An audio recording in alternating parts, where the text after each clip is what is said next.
Esse é o C50. Boa noite. Boa noite. Na última semana ou semana anterior, falamos um pouco, né, sobre algoritmos de busca. Aqui tem até algumas coisas que o pessoal já está olhando aí, que mais ou menos nesse sentido que a gente vai ver, de algoritmo de busca, algoritmo de ordenação, esse tipo de coisa. Mas, antes disso, queria mostrar um pouquinho do quanto que, na verdade, a gente está na metade do curso, né? Essa aqui é a semana 4, ou a quinta semana. E só para mostrar um pouquinho do quanto que, na verdade, a gente começou, lembra naquele gatinho, fazendo aqueles programas que só falava hello hoje lá com o gatinho e clicava no gatinho e ele fazia miau. E agora a gente entende uma coisa como essa. Por exemplo, isso aqui que eu vou mostrar agora é de uma loja real que eu acredito que o cara que implementou o software deles, era um restaurante, eu acho isso. O cara que implementou o software deles não tinha muita noção de como que funciona essa coisa de arredondamento de floats, que é uma coisa que a gente já viu, né? Então eu acho que uma das coisas é que vocês vão estar preparados para entender isso. Dá para ver ali? Vou apagar a luz. Parece que tem alguma coisa errada com aqueles centavos ali, né?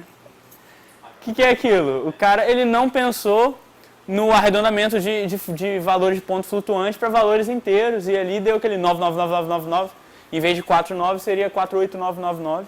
E a gente já entende isso, a gente já entende várias outras coisas bem interessantes, e a partir de agora a gente vai começar a entender coisas mais interessantes ainda. Mas para que tudo isso, né? Porque no final das contas, a gente vai conseguir implementar softwares, implementar sites, implementar qualquer coisa com esse conhecimento. E agora, a partir desse P7.3, que vocês com certeza já começaram, vocês já vão ter uma noção mais como é que é um projeto do mundo real. Porque todos os outros, vocês fizeram programinhas de 100 linhas no máximo, 50, 100 linhas. E nenhum dos programas tiveram código de distribuição, que a gente chama, que é um código que ele já é dado para vocês de começo. E nesse P7, e a partir desse nos outros também, vocês, a maioria das vezes, vão ter esse código de distribuição. Então, vocês não vão mais escrever programas do zero. Vocês vão sempre meio que se apoiar nos ombros de outras pessoas para fazer um programa meio geral, fazer uma coisa que você quer que ele faça, mano, dessa forma. Nesse caso aqui, dessa semana, a gente tem P7.3, a gente tem duas coisas. A primeira é os algoritmos de busca, que é procurar numa lista um número ou uma letra ou uma palavra no alfabeto, como se fosse no dicionário, lembro na primeira semana. Mas para isso, a parte da busca é fácil. A parte da busca é o algoritmo mais simples. A gente lembra que é aquele que a gente consegue dividir um dicionário sempre em duas vezes e ir procurando, dividindo. Esse é o método dividir e conquistar. Só que para isso, para que você possa usar isso, você precisa de assumir uma coisa sobre essa lista, que é ela está ordenada. Ela vai do menor para o maior. E nesse P7, a parte mais complicadinha é fazer um algoritmo de ordenação. Um algoritmo que faz todos os valores inteiros, ou chars, ou qualquer coisa assim, ficarem do menor para o maior. Nesse caso aí é um array de inteiros. E depois tem esse simpático joguinho aí, que é um programa que vocês realmente agora vão ter uma ideia, caramba, eu estou conseguindo programar uma coisa que dá para ser utilizada, que dá para jogar de fato, que é esse joguinho de plástico que você vai mexendo as pecinhas. Só para mostrar aqui, mais ou menos, quando vocês terminarem, deve ficar uma coisa parecida com isso aqui, ó. O 4 ali é referente ao quê? Quem já leu o P7 sabe? A dimensão, porque o jogo ele pode ser um jogo menor, maior, e aquele 4 é o lado do quadrado, a quantidade de quadradinhos que tem em cada lado do quadrado. Vou rodar o 4, que é o mais simples, e tá aí. É um jogo utilizando arte ASCII, né? Que é simplesmente o terminal, não tem nada muito bonito de gráficos coloridos piscando na tela, mas de fato, se eu quiser pegar aquele 5 e colocar no lugar do 0 lá, do 0 é o quadrado vazio. Só apertar 5 e ele vai. Tá?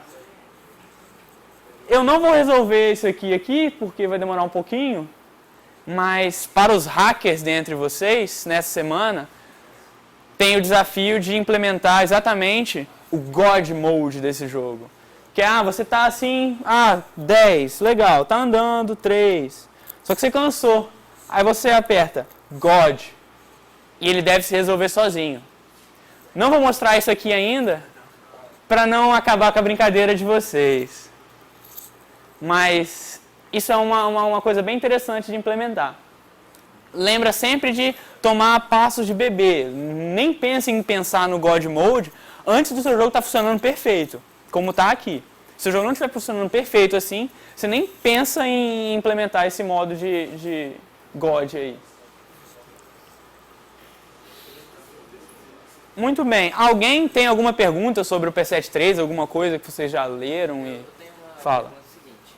Se eu precisar de criar, se eu, por exemplo, quiser criar uma função nova, por exemplo, eu posso colocar ela naquele escopo básico, acho que é escopo, rascunho que vocês deram do 50.c? É. Entre Fala. clear, por exemplo, tem uma sequência init, clear, read, coisa assim. Tem. Posso colocar uma função nova ali, por exemplo? Pode colocar uma função nova naquele programa mesmo. Você pode, inclusive, criar novos arquivos, se você quiser, arquivos.c ou arquivos.h. Mas isso já é um pouquinho mais avançado, vocês não precisam fazer isso de forma alguma. Vocês podem criar, com certeza, funções que são chamadas por init, draw, move. Essas são as funções básicas que tem que fazer o jogo funcionar. No P7 está especificando isso, que vocês podem criar outras funções que são chamadas pelas funções reais do jogo. Pode chamar outra dentro de main também, só não pode mudar o fluxograma do main. O main ele tem que continuar funcionando mais ou menos daquela forma ali. Você não pode tirar aquelas coisas todas que a gente colocou muito, não. Você pode colocar uma função lá, se ela for te ajudar ou alguma coisa assim, mas... Que nem ele falou de implementar novas funções. No protótipo eu tenho que colocar na hora que elas aparecem? Não, no protótipo você só coloca lá em cima, acima de main, não precisa colocar na ordem que elas aparecem. Ordem alfabética, por exemplo, seria uma boa convenção de estilo, ou separar funções em tipo de coisa que elas fazem, ou tipo de retorno, funções que são chamadas, todas as funções são chamadas pela função tal, aí coloca lá, e todas as funções são para mexer com char, e todas as funções são para mexer com string, por exemplo, isso. Alguma outra pergunta sobre esse P7? Tá. Então, é uma coisa interessante agora que a gente vai começar a fazer programas maiores, então programas mais interessantes, é essa coisa da balança. Não é essa balança aqui, isso aqui é uma balança para quem não percebeu, feita de brinquedo, mas não é aquela ali ainda. Essa balança é uma balança que vai aparecer mais e mais frequentemente nos nossos programas, que é a balança entre tempo e memória, por exemplo. Entre fatores que pesam nessa balança, que se você gastar mais memória, você consegue fazer um programa que roda em muito menos tempo. Ou se você gastar mais tempo, você consegue fazer um programa que roda com menos memória. Lá naquele algoritmo de brute force, muita gente já até deu uma olhada nesse tipo de coisa, que tinha que otimizar o tempo para fazer ele rodar rápido, então você tinha que gastar um pouco mais de memória. No algoritmo sort, isso é uma coisa que acontece muito. Para você fazer um sort de O de n, Ozão de n, como o P7 pede, o P7 hacker, né? O P7 normal pede O de n ao quadrado. Você precisa gastar uma quantidade de memória bem grande. No caso do Bubble Sort, Selection Sort que a gente viu, a gente só precisava de umas duas variáveis para ficar lembrando o valor. O Selection Sort era uma variável que ficava lembrando qual é o menor valor. Você é o menor, você é o menor, você é o menor, bota nessa variável. A única coisa, você só precisava de uma nota mental para saber qual é o menor valor. No Bubble Sort era só comparar duas. Então você pode reaproveitar aquelas variáveis, você não precisa de um monte de variáveis. Mas quando você quer fazer programas que rodem realmente num tempo muito maior, muito mais rápido, você vai precisar abrir mão de memória. Falando ainda sobre esse Bubble Sort, esse tipo de coisa, eu trouxe um videozinho interessante aqui. Alguns de vocês já devem ter visto. É uma entrevista do presidente dos Estados Unidos, Barack Obama, no Google. Ele está lá no Google. Antes dele virar presidente, ele era senador ainda. E eles estão fazendo uma entrevista com ele, mais ou menos assim. E vamos ver então o que eles falam.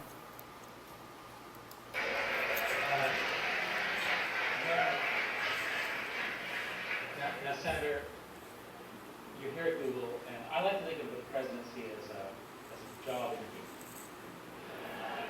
Now, it's hard to get a job as president, and I mean, you're going through it now. It's also hard to get a job at Google.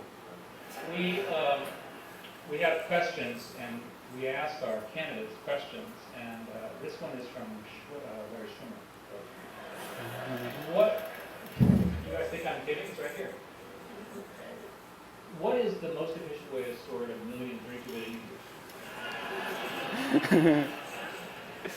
Well, Maybe I'm sorry. Maybe no. I think that's not I think the bubble storm would be the wrong way to go. Come on, sold it with. Okay. I didn't see computer science. We've got our spy. Muito bom. Let's ask. E isso, só para vocês verem também que como que é aplicável o que a gente está aprendendo aqui, até para você ser presidente dos Estados Unidos serve.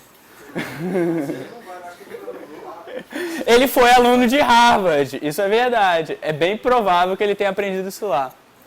Mas então, ele acertou e ele falou que bubble sort não é uma coisa boa, não é uma boa ideia quando você tem 1 milhão de inteiros. A gente estava trabalhando sempre com 8 ou 16 no máximo, e 8 era rápido fazer, né? Mas com 1 milhão de inteiros já fica maior, com 1 bilhão de páginas na internet, já fica muito maior para você procurar, para você ordenar todos. E o bubble sort já não ajuda muito mais. Alguém consegue dar um exemplo em que implementar um algoritmo como bubble sort seria melhor do que implementar um algoritmo mais eficiente, rápido e inteligente? Hã? Quantidade de memória pequena? Não necessariamente. Tem algoritmos que rodam muito mais rápido que o bubble sort que usa a mesma quantidade de memória. Quantidade de números? Quantidade de números, se a quantidade de números for pequena, vai rodar no mesmo tempo, tanto no bubble sort quanto no outro. Então pode ser. Mas por que você vai escolher o bubble sort mais do que o outro? Praticamente gastando a mesma memória. É, mas por que não escolher o outro então? Então os dois estão no mesmo peso na balança. Por que é mais fácil escrever? Por que é mais fácil escrever? Isso é meio óbvio. O bubble sort, ele é intuitivamente simples. Ele só pega e compara. Você é maior que o outro? É. Tá bom, então deixa. Você é menor, então troca. Você é menor, então troca. E é só isso. Implementar isso é fácil. Você escreve 50 linhas de código no máximo e está implementando menos de 50 linhas de código. E existem muitas situações que você vai usar isso. Por exemplo, quando você está trabalhando com malware, você está querendo encontrar malwares ou vírus no seu computador, alguma coisa desse tipo, e eles têm meio que uma assinatura dentro do computador, só que você pode fazer um programa super bom para achar determinado malware lá, que roda e acha esse malware em 1 hora. Só que você vai demorar um tempão programando, e se eu fazer um programa que eu consigo escrever em 15 minutos, vai rodar em 8 horas. Tá de noite, eu chego em casa, eu tenho que escrever esse programa, aí eu escrevo 15 minutos e vou dormir, no outro dia ele terminou de rodar e me deu o resultado que eu queria. Então, às vezes, naquela balança que a gente viu, é até melhor optar por códigos que gastam mais memória, que rodam mais lento, mas que são muito mais fáceis de implementar. Porque você não vai precisar ficar usando aquilo várias vezes, você só vai fazer aquilo para usar uma vez, por exemplo, para coletar um tipo de dado uma vez, e às vezes é mais útil e mais eficiente fazer um código desse tipo.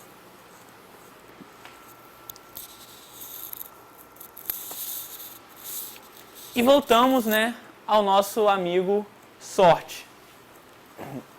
Bem, a gente viu na última aula uma coisa que era mais ou menos assim, ó. Tinha o Bubble Sort aqui, o Selection Sort aqui e um tal de Merge Sort, que a gente tinha comparado. Bubble Sort e Selection Sort, a gente tinha aquele ozão, você lembra o que é o ozão? É o tempo mais que demora, no pior caso, de um algoritmo. Então, no pior caso de um algoritmo, para um input de n, esses dois aí tem qual ozão? N ao quadrado. Então, você tem 8 números que você quer ordenar, você vai precisar passar por eles 64 vezes. Passar por 64 números. Se você tem 10 números, vai ter que passar 100 números. Mas tem um que a gente viu que a gente conseguia fazer isso em menos tempo. Esse tal de merge sort ali, ó. E ele é estupidamente mais rápido. E ficou a pergunta no ar, como que funciona esse negócio, se ele é tão mais rápido assim? Acontece que ele roda em n vezes log de n, em vez de n vezes n. E log de n, o que é log de n? Às vezes pensa em logaritmo, começa a ficar complicado. Logaritmo é simplesmente aquela coisa de dividir para conquistar. Sempre que você usa dividir para conquistar, você está pensando em tempo logarítmico. Por que tempo logarítmico? Tempo logarítmico é sempre quando você consegue dividir seu problema e dividir de novo, dividir de novo, dividir de novo. Então, se tinha um problema n, depois ele é um problema n sobre 2, depois um problema n sobre 4. O exemplo clássico é o exemplo do dicionário, que a gente vai destruindo metade do dicionário toda vez que a gente passa por ele. Aí, terminou os outros dois agora só. E todos os três gastam a mesma quantidade de memória, praticamente. O merge sort não gasta muito mais memória que os outros, não. E a gente vai ver isso daqui a pouco, como é que faz para implementar.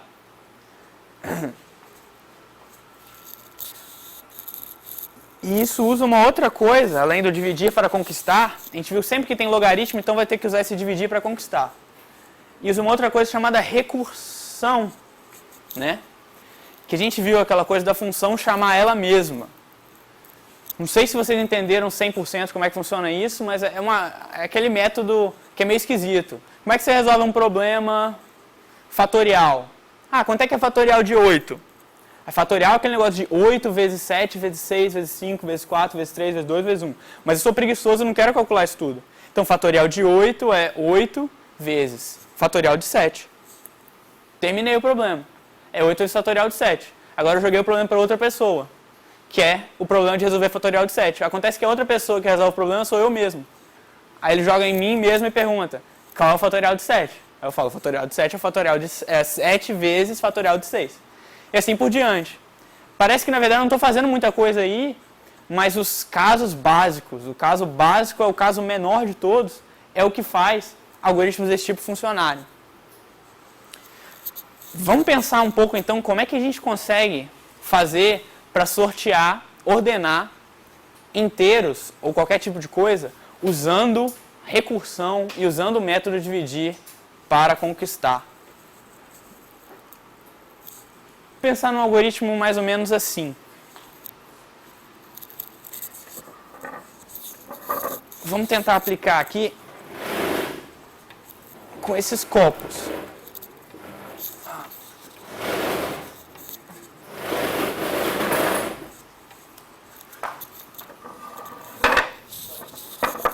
Vamos lá. Pronto, obrigado.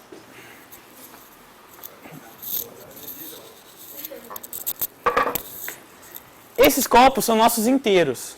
Cada um deles tem uma quantidade X de macarrão que tem um peso. E os pesos são todos diferentes.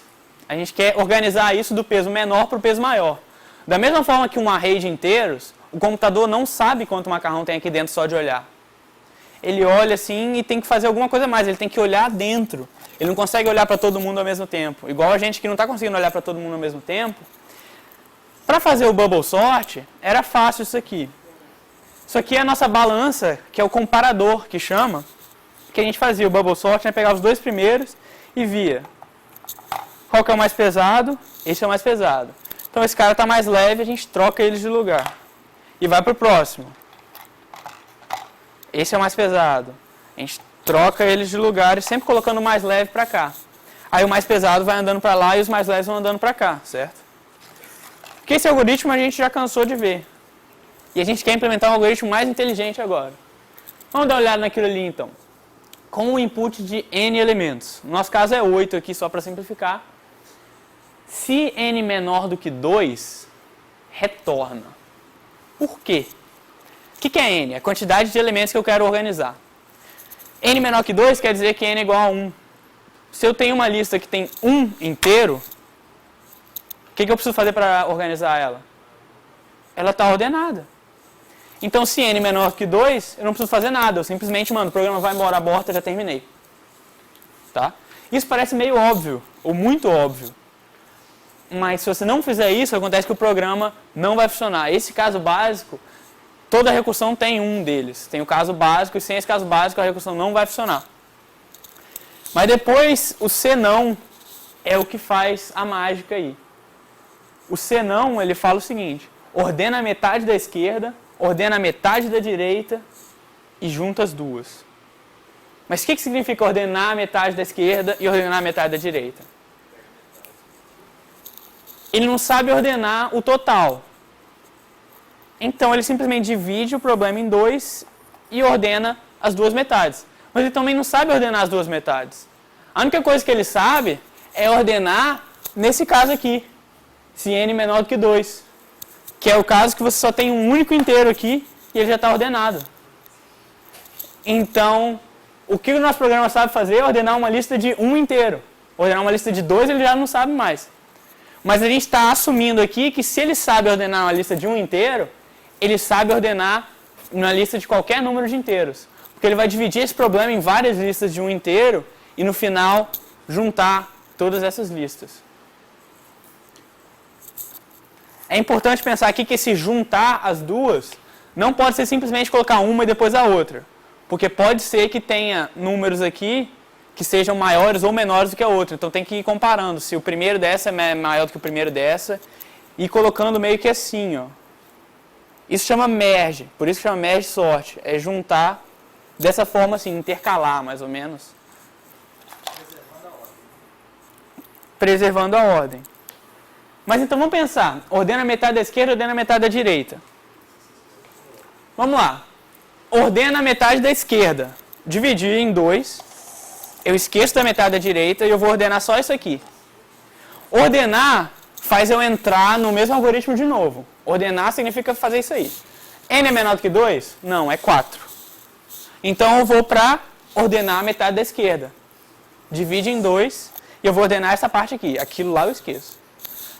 Aí eu voltei para lá para cima. N é menor do que 2? Não. N é 2. Então eu vou ordenar a metade da esquerda. Então eu vou dividir em 2 e vou ordenar essa lista aqui. Agora volta lá para cima. N é menor do que 2? É. Porque agora N é igual a 1.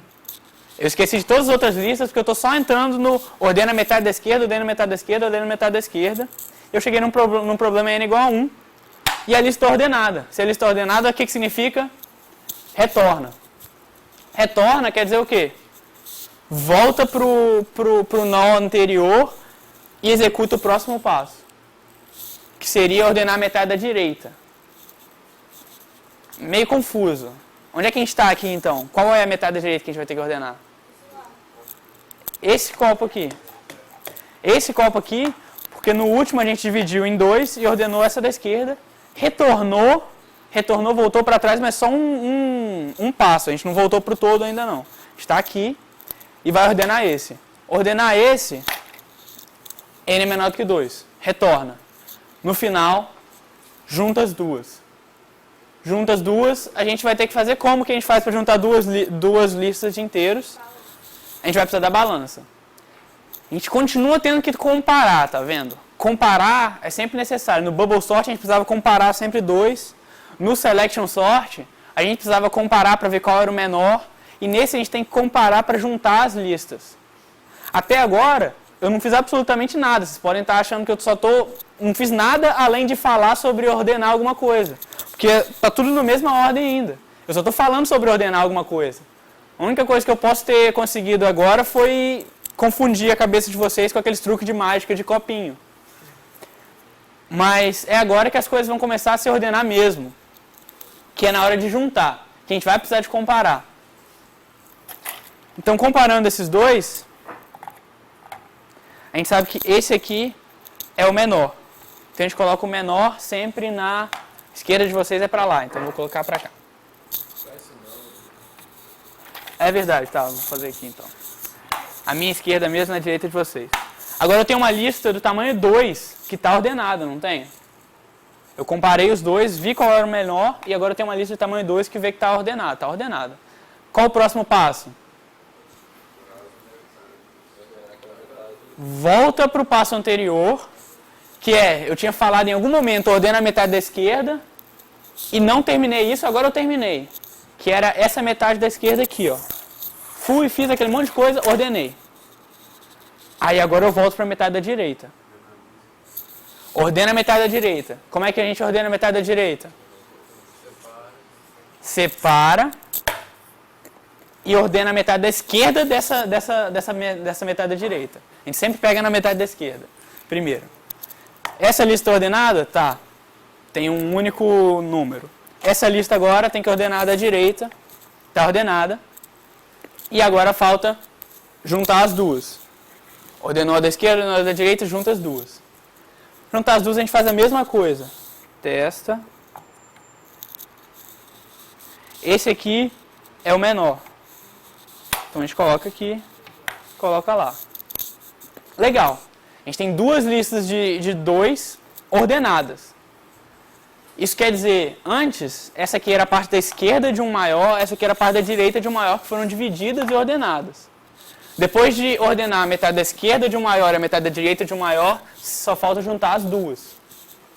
Então, para juntar essas duas depois, como é que a gente vai fazer? Agora vai ser um pouco mais... Compara a menor com a menor primeiro. Agora é um pouquinho mais complicado. Você tem que ordenar a outra metade. A outra metade, lembra que eu tô voltando sempre um único passo. Então eu dividi em 2, dividi em 2, dividi em 2. Eu vou voltando até que eu tenha essa lista ordenada. Quando eu tiver essa lista, a metade da esquerda ordenada, é que eu vou passar para a metade da direita.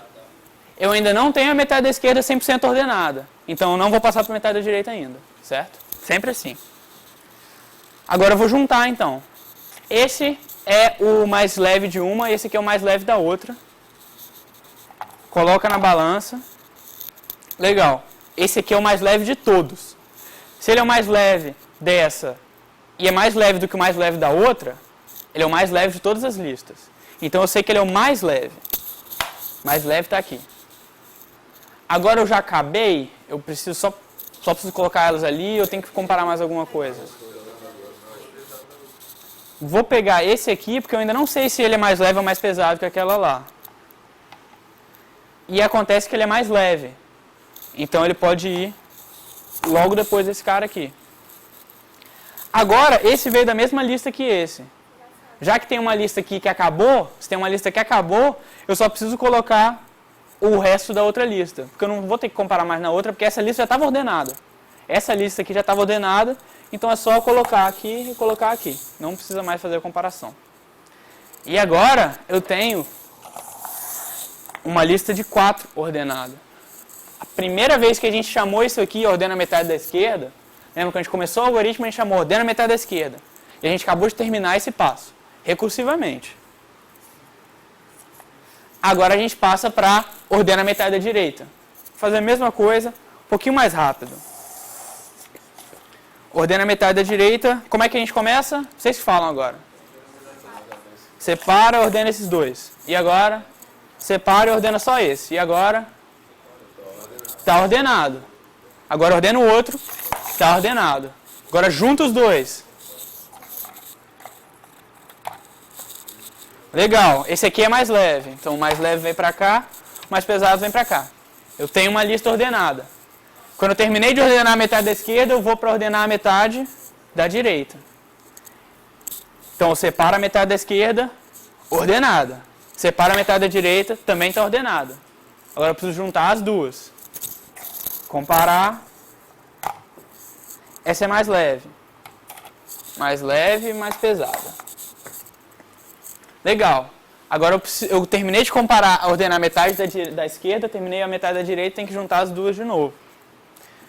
Vamos lá de novo. Pega os dois mais leves. O que significa aqui, nesse contexto, no contexto computacional, no contexto de programação, esse pega os dois mais leves em um array? A gente precisa de 2 contadores, presumivelmente, a gente precisa de 2 contadores, um i e um j, por exemplo, para colocar no array, e eles começam os dois como 0. Array 0 aqui e array 0 aqui. Os dois arrays diferentes, né? Então a gente vai ter 2 computadores. O i aqui vai ser o 0 e o i aqui vai ser o 0. Quando esse aqui, por exemplo, acabar e for embora, o meu i vai dar mais e vai passar para cá. Quando esse aqui acabar também, ele vai dar mais e vai acabar a lista. Acabando a lista, eu sei que eu terminei de juntar as duas. Só para passar para a linguagem de programação que a gente conhece, né? Legal. Pega os dois mais leves, compara. Esse é o mais leve. Sendo o mais leve dentre os dois mais leves, ele é o mais leve de todos.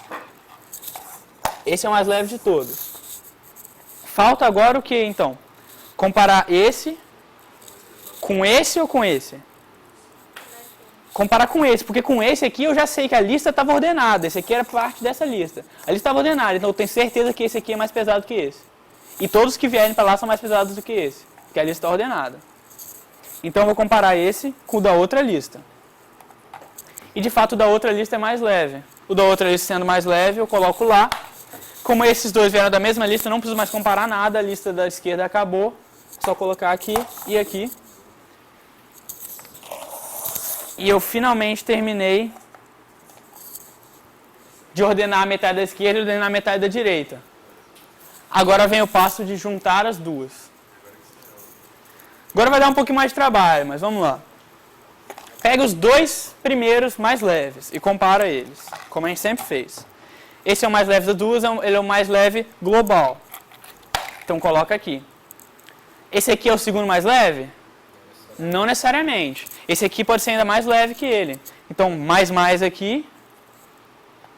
Estão entendendo essa parte aqui? Mais aqui, vou pegar o outro. Esse aqui é mais leve, de fato. Então eu coloco ele depois. Mais de novo. Agora esse aqui virou mais leve. Esse aqui virou mais leve, desculpa. Então eu vou ter que colocar lá. E de qual lista que eu pego agora? Dessa daqui. Pego o mais leve dessa lista. E ele é mais pesado do que esse. Então vou colocar esse lá. Vou pegar o mais leve dessa lista agora, que é o último. E vamos ver. Ele é mais pesado. Então esse é mais leve, ele vai. Sempre o mais leve que vai indo. Porque a gente quer fazer do mais leve para o mais pesado. E agora que a gente terminou, falta fazer uma comparação. Falta fazer mais uma comparação, porque a gente não sabe. Esses dois são de listas diferentes. Os de listas iguais já foram comparados. Os de listas diferentes sempre tem que comparar. Beleza, esse aqui é mais pesado. Então esse aqui é mais leve, vai para lá. Esses dois são de listas iguais? Não, esse aqui veio da direita, esse aqui veio da esquerda. Então eu vou ter que comparar de novo. De listas diferentes eu não posso assumir nada sobre eles. E de fato esse é mais pesado, fazendo com que esse seja mais leve e esse mais pesado. E a gente terminou de organizar nosso macarrão. Tá. Não, coloquei 3, muitos. Eu pesei com uma balança de verdade em casa para deixar uma distância boa entre eles. Mas então, por que a gente fez isso agora? Porque, na verdade, eu estou falando para vocês que esse é um método melhor e muito melhor que Bubble Sort ou que Selection Sort. Mesmo que ele pareça mais confuso, mesmo que ele esteja fazendo mágica com os copos aqui, esteja embaralhando a cabeça de vocês. Demora mais ciclos para terminar. Mais ciclos para terminar? Como ciclos, a gente conta aqui a quantidade de comparações que a gente faz. A quantidade de comparações é a parte que mais gasta o tempo, no caso. Fala. Armazenar um dado na memória não gasta tempo, né? Armazenar um dado na memória gasta tempo também. Gasta tempo também. Mas... O quê? Também deve ser considerado um passo. Mas eu não vejo onde é que eu estou armazenando tempo na memória aqui, não. Mas armazenar um tempo na memória também é considerado um passo. Mas esse negócio de passo, definir o que é passo, é uma coisa muito complexa. Porque você tem um programa que tem lá, dentro de um loop, um printf, um int x é igual a 2 e um x++. Eu posso considerar que essas 3 linhas gastam o mesmo tempo para rodar? Não. Eu falo para vocês que o printf demora muito mais do que as outras duas. Se eu tirar o printf de lá, ele é praticamente 99% do tempo gasto dentro desse loop é o printf, praticamente. E é por isso que quando a gente pensa em osão, a gente não pode ter constante lá no meio. Porque se tiver uma constante lá no meio, o que é aquela constante está falando? Está falando a quantidade de passos que a gente está fazendo, a quantidade de comparações, a quantidade de mais, a quantidade de assignar alguma coisa numa variável. A gente não sabe, porque a gente não sabe qual que é o passo que gasta realmente mais coisa lá. Então a gente simplesmente fala que é dessa ordem. A gente faz uma aproximação bem grande porque a gente não tem realmente controle. É por isso que se tiver 40N lá, não vai fazer diferença. Aquilo lá é Ozão de N. Fala. Então, no caso aí, do que você pediu para implementar no hack, o de Ozão de N, esse aí no caso é Ozão de N log de N. Esse é Ozão de N log de N. Mas aí no caso, se for 1 milhão, vai dar 6 milhões. Se for 1 milhão, vai dar 6 milhões, vai dar um pouco mais. Um pouco mais. Quanto é que dá log de 1 milhão? 6? Depende de qual log. É porque é log de 2 esse aqui. É log de 2? É porque sempre que é dividir para conquistar, a gente está dividindo em duas partes. Então é log de 2. A gente vai ver exatamente por que é log de 2. Mas de qualquer forma, falar se é log de 2 ou log de 10 em Ozão não faz muita diferença. Da mesma forma que a constante lá não faz diferença, se é log de 2 ou de 10 não faz diferença. Então tá certa a sua aproximação. O N log de N é bem próximo do Ozão de N. O N log de N não é nada próximo do Ozão de N. Você vai aumentando muito. O N log de N, ele demora muito mais tempo do que o Ozão de N. O Ozão de N, mas ele é muito melhor que o O de N ao quadrado. É meio que fosse o Ozão de N está aqui, o Ozão de N log de N está aqui e o Ozão de N ao quadrado está aqui. É como se fosse mais ou menos isso. E o de exponencial de N é um absurdo para cima. Tem ainda um sorte que é chamado Bogosorte, ou Bozosorte, que é Ozão de N fatorial. Ozão de N fatorial tendendo a infinito. Porque ele não te garante que ele vai terminar nunca. Porque qual que é o algoritmo que ele usa? Ele simplesmente coloca a lista em um estado randômico, aleatório qualquer, e checa para ver se ela tá organizada. Se ele não tiver, ele repete o processo anterior. Esse é o Bogosorte.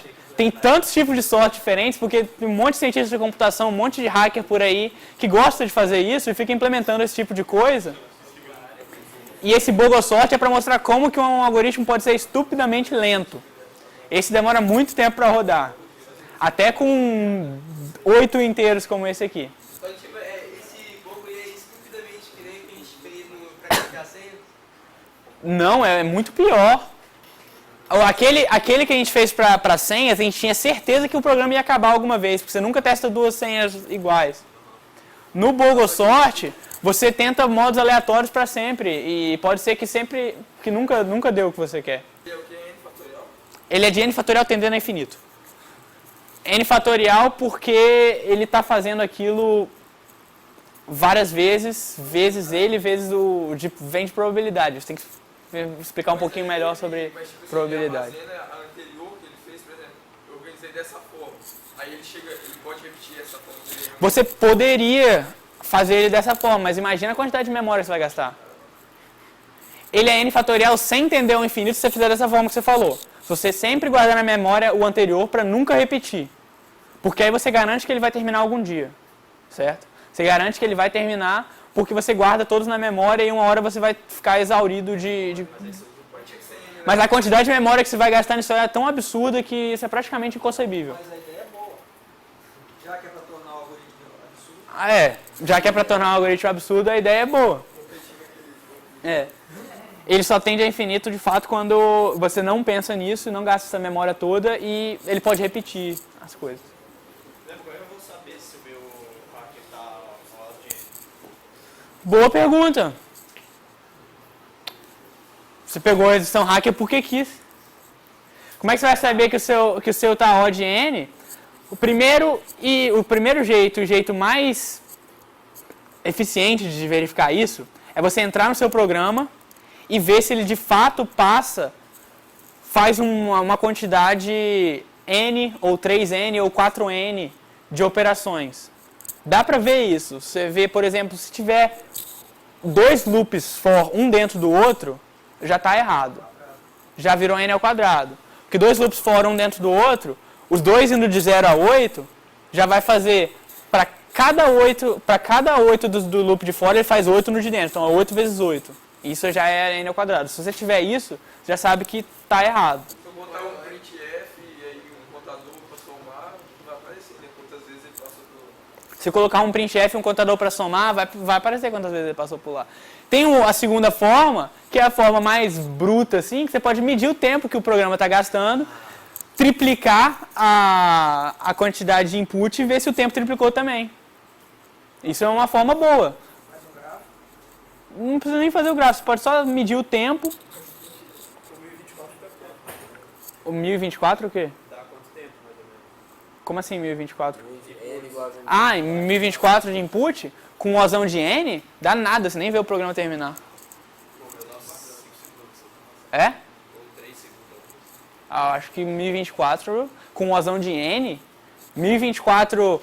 É só você pensar, 1024 coisas para um computador processar, ele processa tão rápido que... Vocês têm ideia de quão rápido um computador processa as coisas? Isso é uma coisa legal que você pode contar para seus amigos só de bobeira assim. É o seguinte, aquele computador ali, no tempo que a luz demora para sair dali, bater no computador e chegar no meu olho, ele fez 2 processos e meio. 2 processos dos mais básicos possíveis. Dos mais básicos de comparação binária e coisas desse tipo. Ele fez 2 processos e meio, no tempo que a luz demora para sair dali, chegar lá e chegar no meu olho. Tá? Então o computador é rápido. Só que se você der 1024 coisas para ele fazer, e se ele fizer 1000 ou 2000 ou 3000, vai ser rápido, vai ser praticamente instantâneo. Se ele demorar uns 5 segundos, é possível que isso aí seja n ao quadrado. Aí 1000 ao quadrado já é um número um pouco maior. Mas eu vou dar uma dica para vocês. Eu não estava querendo dar dica nenhuma sobre esse P7, mas eu vou dar uma dica para vocês. A dica é a seguinte. Para você saber que é Ozão de N, um algoritmo de ordenação, você não pode comparar nenhum valor. Se você tiver feito isso aqui, em algum momento no seu programa, não é mais Ozão de N. Porque todos os algoritmos de comparação, de ordenação, eles têm esse limite inferior de n log de n. Então, o mais rápido que você consegue fazer, isso é provado matematicamente, para ordenar uma lista de inteiros com algoritmo que usa comparação, que compara 2 a 2, é de n vezes log de n. Então, não tem como fazer Ozão de n, a não ser que você revolucione a computação e ganhe um prêmio Nobel, não tem como fazer com Ozão de n se você tiver feito alguma comparação. Então, você não pode fazer comparação se você estiver querendo fazer a versão hacker desse P7.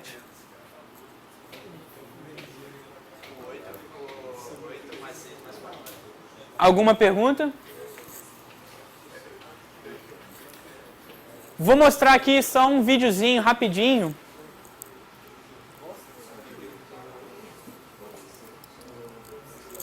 E um maluco fez para mostrar como que os algoritmos de ordenação deveriam, como que deveria ser o som deles.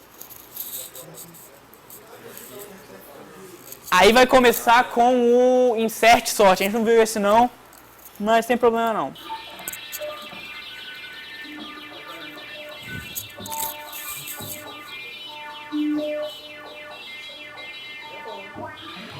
Esse é o bubble sort. Ele vai passando e mudando 2 sempre que ele acha. E os maiores vão sempre indo para o final, como vocês estão vendo aí. Bubble sort.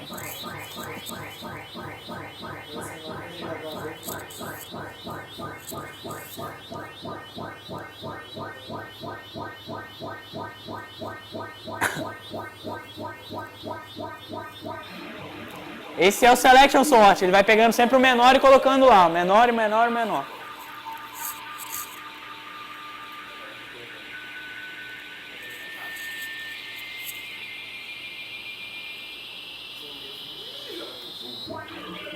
Esse é o merge sort. Olha como é que ele vai separando e depois juntando as coisas grandes. Agora ele começa a metade da direita, olha. Junta as duas metades.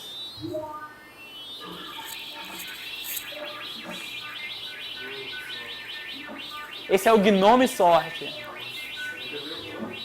Tem banana sorte, milkshake sorte, tem todo tipo de coisa, cocktail sorte.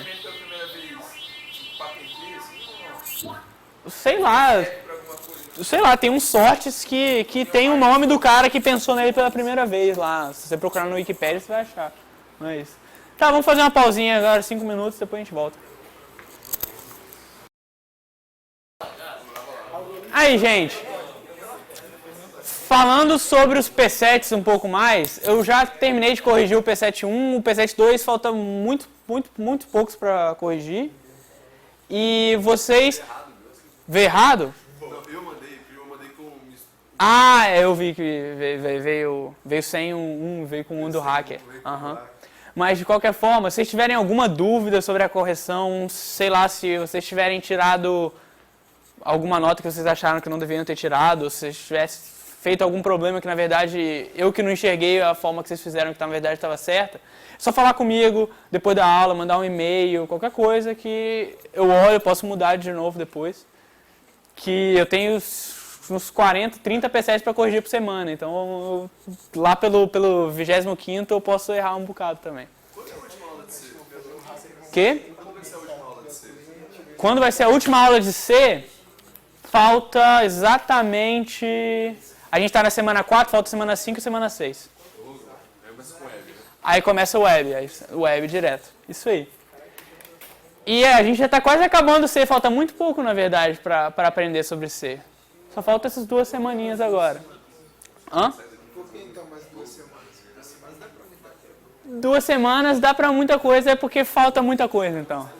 Falta a gente ver só ponteiros e endereço e alocação de memória dinâmica e estruturas, hash tables e tries, trees, umas coisas assim. Mas vamos lá, devagar e sempre a gente chega lá. Ah, peraí, e o lance lá de certificação lá, conseguiu ver lá? O pessoal lá me enrola tanto quanto vocês, mas eles estão vendo lá, tem um cara do departamento de, como é que é o nome? De extensão, de projetos de extensão, que ele escreveu com um projeto formal e mandou para lá, só que o IF está de greve e dá maior complicação por causa disso. Então, eu não posso prometer nada a vocês não, mas eu prometo que se algum dia isso acontecer, e eu tenho as notas de vocês no sistema lá, todo mundo que fizer todos os P7s e tudo, eu tenho as notas, e se passar com acima de 60, consigo algum certificado depois, se eles liberarem. Tipo assim, o P72 eu tava viajando pra Belo Horizonte, aí eu até perdi a aula e tal, não tava com o computador lá, porque eu tive que ir mesmo viajar. Aí eu perdi e não consegui postar a parada, eu cheguei no sábado. Não, teve algumas pessoas que não conseguiram postar também o P7, mas não tem problema. O que eu aconselho fazer é terminar, não importa o que, termine o P7.2, porque você perder a nota do P7.2, não tem problema. Você vai conseguir a nota depois do P7.3, do 4, do 5, do 6, do 7, do 8. Então, uma nota é entre 10. Só que você não terminar o P7, quer dizer, você não fazer o P7 até o final, mesmo que você mande ou não mande, não importa se você mandar ou não, você não vai ter o conhecimento necessário para fazer depois o P7.3, não vai conseguir mais fazer o 4, aí o 5 vai ficar mais difícil, o 6 vai ficar mais difícil ainda. Na verdade, o 3 você até consegue, mas o 4, lembra de uma coisa lá do 2 que vai ficar muito mais difícil, depois vai ficar muito mais difícil, você vai perder todos, a partir de agora vão ser 0, entendeu? Então eu aconselho que vocês terminem todos os P7s, não importa se vocês mandarem ou não. Tem gente, inclusive, colando por aí, que eu já anotei também. Coloquei até um avisozinho lá embaixo. Pessoal colando, só muda os comentários e o nome das variáveis, mas o programa é o mesmo, os erros são os mesmos. Não sou burro não, tá? Mas... Lá em Harvard, no curso original, já tiveram 45 pessoas expulsas por causa de cola. Tá.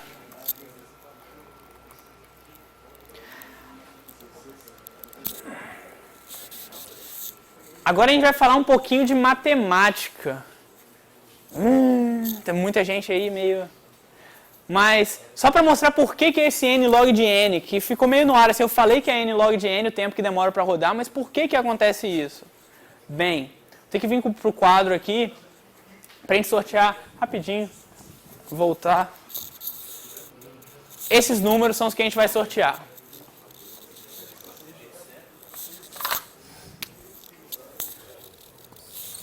Quatro, 2, está muito grande. 6, 8, 1, 3, 7, 5. Dá para todo mundo ver? Todos os números, cada número aí é um número diferente. Então, para a gente sortear isso aí, como é que era? A gente separava o da esquerda, dividia em duas listas, né? Agora tem essa lista aqui, 4, 2, 6, 8. A gente separava essa da esquerda de novo, aí tem só 4, 2, no final tem o 4 e tem o 2. Separa essa, tem o 6 e tem o 8, tem o 6 e tem o 8. Só para mostrar aqui as separações. Assim. E aqui é assim. Tá certo isso? Não, é a primeira. Não, nem precisa dessa. Vou falar a verdade. É, isso. E no final a gente tem aquelas listas de um cada uma e vai juntar elas. Lembrando que a hora que compara é a hora que eu estou contando aqui. A hora que eu uso a minha balancinha é a hora que eu estou contando a quantidade de passos que a gente dá. Porque até agora não teve trabalho nenhum, você está vendo? Que a lista era a mesma antes e depois, então eu não mudei nada, não mexi com nada. Eu só falei sobre ordenar as coisas, mas não sorteei nada. Então, quantas vezes eu vou precisar ordenar? Aqui, quantas vezes eu vou precisar comparar? Aqui, 2. No da direita, aí chega nesse 4, 2 aqui, que vai se tornar 2, 4. Comparei, na verdade, uma vez, eu comparei esses dois. Essa aqui, eu comparei esses dois de novo. Vou chamar a quantidade de variáveis que eu comparei da quantidade total. Então, eu comparei duas variáveis, chegando a 6, 8 e 2, 4. Tá? Então, no total aqui, eu comparei 4 variáveis. Aqui, quantas eu vou precisar comparar?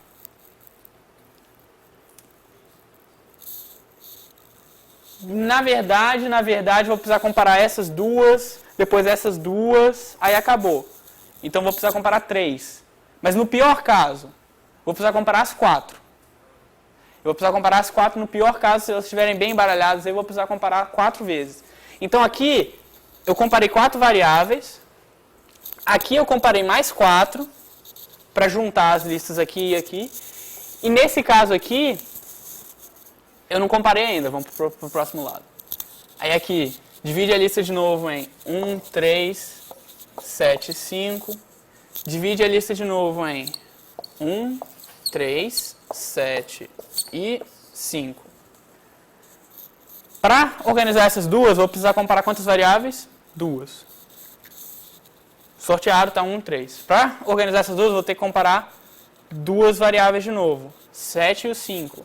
Aí aqui vai virar 5 e 7. Então, agora eu tenho essas duas listas sorteadas. Aqui eu comparei 4 vezes. 4 variáveis. Aqui eu também comparei 4 variáveis. E em cada bloco desses, é isso que eu estou querendo mostrar. Isso é um pouco confuso, eu sei que é confuso. Depois a gente vai ver isso de uma maneira um pouco diferente. Mas em cada bloco desses, eu vou comparar 4 vezes. Porque eu tenho 4 números. 4, 4, desse lado 4, 4. E para quando chegar aqui, eu tenho 4 de um lado e 4 de um outro, eu vou comparar 4 daqui e 4 daqui. E sempre no final vai totalizar 8. Então eu vou comparar aqui em cima no total, a quantidade de números que tem ali, 8. No meio eu vou comparar 8. E embaixo eu vou comparar 8. Essa é a quantidade total de vezes que eu comparei variáveis, a quantidade total de variáveis comparadas. Isso é confuso, de verdade. Mas é só para pensar que o algoritmo ele divide tudo e volta comparando. Ele sempre compara todas em uma linha dessas. E aqui ele compara as 8, aqui também tem 8, aqui também tem 8. O negócio é quantas linhas tem? Ele sempre compara 8 em uma linha, quantas linhas tem? Nesse caso tem 3 linhas. Alguém sabe quanto é que é o logaritmo base 2 de 8? 3. Então aí a gente já tem mais ou menos uma ideia de que aqui a quantidade de vezes que esse programa roda é 8 números numa linha, que é o total, n, vezes esses 3 aqui, que acontece que é log de n. Vamos ver então se é sempre log de n. Eu não vou provar isso 100% formalmente, tá? Não vou provar isso bem matematicamente, mas eu vou mostrar intuitivamente que isso de fato funciona para um outro caso aqui. Vamos ver. Se a gente fez o algoritmo recursivamente, vamos descobrir quanto tempo ele gasta recursivamente também. Isso aqui vai ser interessante. Primeiro, o que eu estou fazendo? É um caso básico. Esse Tsão de n aqui, eu só preciso de uma função que me dê a quantidade de tempo que gasta para n algarismos, para n inteiros, para n qualquer coisa. E o tempo é igual a 0 se o n for menor do que 2. Aquela mesma coisa, se o n for menor do que 2, a lista já está pronta. Se o n for igual a 1, na verdade, só tem um copo lá, a lista já estava pronta. Então o tempo que ele gasta é igual a 0. Isso é falar o óbvio. E lembrando, sempre em recursão a gente fala o óbvio. Porque sem falar o óbvio, a recursão não funciona. Ela continua indo até para sempre. Porque o que é a bonita recursão é que ela para quando ela chega no óbvio e se desenrola de volta depois. Então a gente vai usar isso aí agora. E isso aqui. Se concordam comigo que o tempo de n, se o n for maior do que 1, vai ser o tempo de organizar metade de uma lista, mais o tempo de organizar a outra metade dela, mais n. Por que n aqui? Mais o tempo de juntar as duas. Lembra, organiza a metade da esquerda, organiza a metade da direita e junta as duas. Então o tempo total vai ser o tempo de organizar metade, mais o tempo de organizar a outra metade, mais o tempo de juntar as duas. E juntar as duas, vamos supor que no pior caso a gente tem que comparar tudo. Então são n sobre 2 de um lado com n sobre 2 do outro, tem que comparar n, que é n sobre 2 mais n sobre 2. Tá. Escrevendo isso agora em números, eu quero comparar, quero saber quanto que dá t de 16. Tenho 16 copos daqueles, vamos ver quanto tempo vai gastar. Bem, é 2 vezes o t de 8. Porque eu tenho 2 listas de 8, e é 2 vezes o t de 8, mais o tempo que eu gasto para juntar aquelas duas listas. Que é 16, porque eu tenho 16 coisas que eu tenho que juntar lá. Tá, mas quanto que é o t de 8? O t de 8 é 2 vezes o tempo que eu gasto para organizar uma lista de 4. Porque eu peguei o meu de 8 e dividi em duas de 4. Mais 8, por quê? Porque no final eu vou ter que juntar tudo. Estão entendendo isso aqui? É a mesma coisa do que o algoritmo, só que a gente está vendo o tempo que eles gastam. E o tempo de 4, acontece que ele é 2 vezes o tempo de 2. Porque eu dividi a lista de 4 em 2 listas de 2, mais 4 da quantidade de vezes que eu preciso comparar eles para juntar depois. E no final das contas, tem, ainda não no final das contas, o tempo de 2, que é 2 vezes o tempo de 1, que a lista de 2 é dividida em 2 listas de 1, mais a comparação dos dois, que é 2. E agora, no final das contas, tem o nosso caso óbvio. O caso básico, que sem esse caso eu ia continuar falando isso para sempre e ia só enrolar vocês. É nesse caso que tudo acontece, porque agora que vai começar a se desenrolar as coisas. Esse tempo de 1 a gente já falou antes que era 0. Então agora a gente pode substituir esse 0 em T1 aqui. E agora a gente sabe então que o tempo de 2 é igual a 2 vezes 0, 0 mais 2. Então o tempo de 2 é 2. Então a gente substitui o tempo de 2 ali em cima, que é 2. Agora a gente vai ter que o tempo de 4 é igual a 2 vezes o tempo de 2, que a gente viu que é 2, que dá 4, mais 4, para juntar as duas listas. Então vai dar 8. Tempo de 4 é 8. Substitui o tempo de 4 lá em cima. Tempo de 4 substituído aqui, que era 8, vai dar 2 vezes 8, mais 8, que dá 16, mais 8, 24. 24 é o tempo de uma lista de 8. Substitui numa lista na de cima para saber o tempo da lista 16. O tempo da lista 16 é igual a 2 vezes 24, que é a lista de 8, mais 16 para juntar tudo. E quanto que dá isso?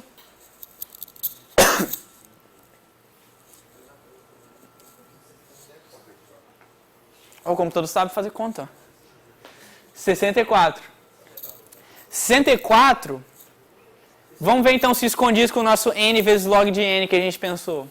N era o 16. 64 dividido por 16 dá quanto? 4. Então quer dizer que 4 vezes 16 vai dar 104. N é 16. 4 é log de n? 4 é log de 16? É. Porque 2 elevado a 4, esse é log de base 2, como eu falei. Que dividir para conquistar, você divide no meio, então é log de base 2. Que está dividindo sempre por 2. Então, 4 vezes 16 é de fato n vezes log de n. É de fato 16 vezes 4. N log de n. E agora a gente está começando então a ver a beleza dos algoritmos recursivos e o que a gente consegue fazer tudo com eles. Mas, deixa eu ver se tem mais algum videozinho para passar. Não, acabaram os videozinhos. Agora, pelo menos vocês podem ver esse algoritmo rodando aqui e entender por que aquele lá é tão mais rápido. Olha como é que ele acontece e percebe o que está acontecendo ali, ó. Ele vai sortear. Sorteou já metade da esquerda, metade da direita, e no final ele sorteia as duas juntas. E a gente vê que é muito mais rápido que os outros dois. Muito bom. Terminamos com a aula de hoje, mas...